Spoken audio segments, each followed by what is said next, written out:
Many of you may be unaware of this, but I was quite the ping pong player throughout my youth, and I would say I am still a formidable opponent to this day.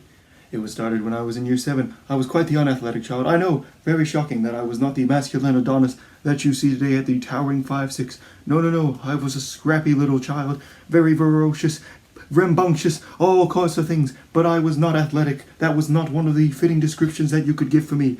I was quite the nerd. I loved to read comic books. I watched a lot of anime, and you know I did a lot of things else. That would justify a beating by any sort of bully over the height of 6 foot at the age of 13. And you know what? That's fine. I would have probably done the same at that towering inferno of a weight. But that aside, I just have to say I was not the peak of athlete.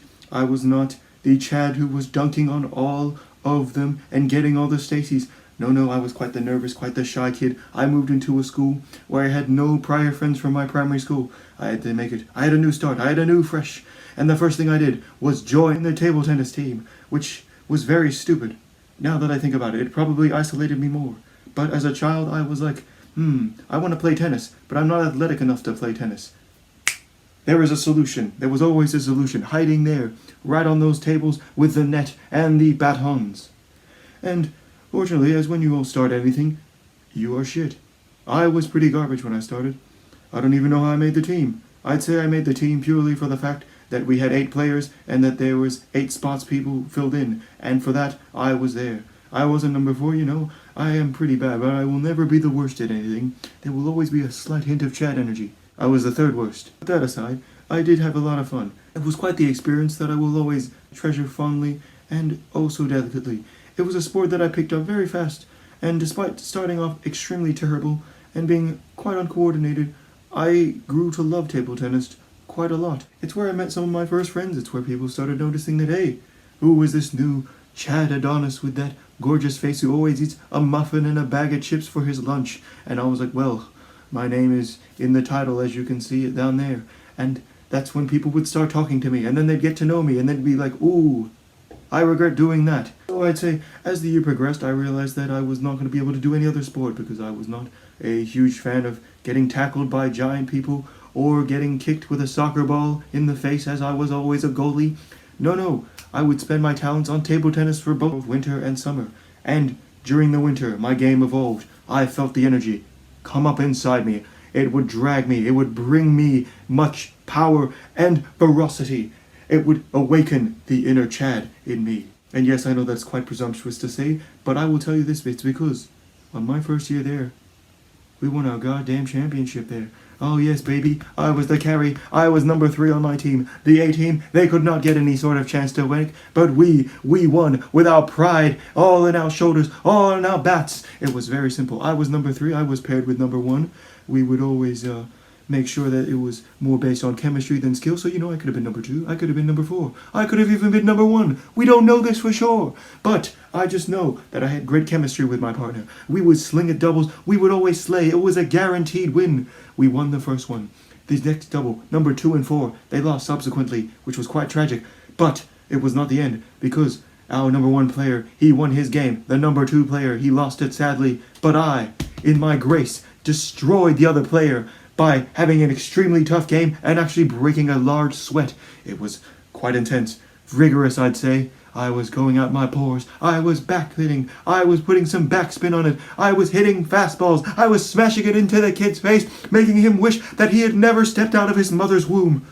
But he did, just because he knew he was born to face me back then in 2013. And then number 4 player lost, and that was just tragic, because then the game was all tied up.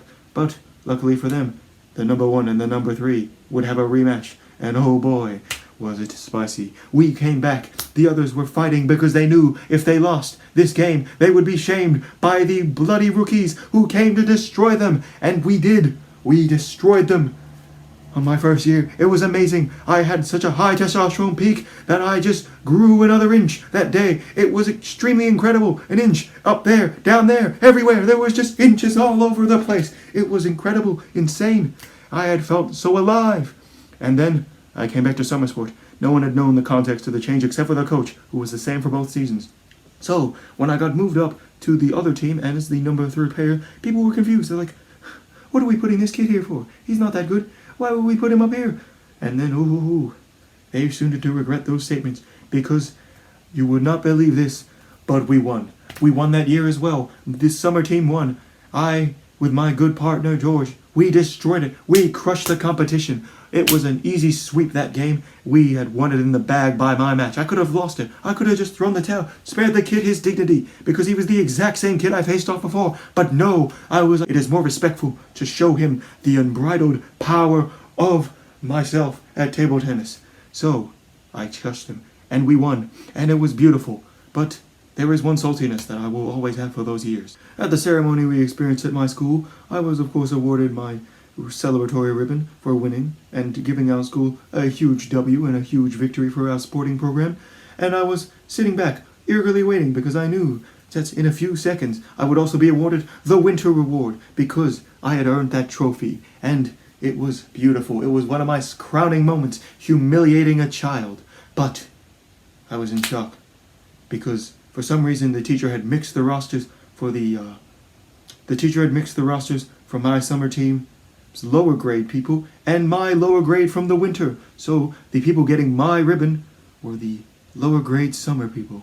Now they made it to the finals. They sadly lost in an extremely, utterly defeating sadness that overwhelmed the entire school for weeks on end. We were crying about it. Their mothers let them have a week off from school, and I, of course, did all their homework and gave it back to them like the incredible man I am, only for the school to give my championship ring to them. And yes, I know they were distraught and they were dismayed, but that does not take away from my hard-earned victory. I destroyed a child's will. I probably made him drop out of school. He's probably doing carpenting now or some other trade, because he could not stand to stay in the education system, knowing that he was beaten by such an extremely weak child who would evolve into a Chad, and he had not seen that coming. But that is what it is. Life goes how it is. And of course, yeah, I was salty. I was salty for years. There's even a part of me that's still a bit salty. But I know deep down in my soul, in my heart of hearts, in my heart of hearts of hearts, that I won that year. And that even they knew deep down inside, because it was extremely obvious that they had not won the winter competition, that I had won. But yeah, that's just the first video I'm going to make on table tennis. If you want more, please subscribe and like. If you do find anything that you do like, I will give you a bit of a hit. And that is my pec bouncing, because I am quite the Adonis. Thank you.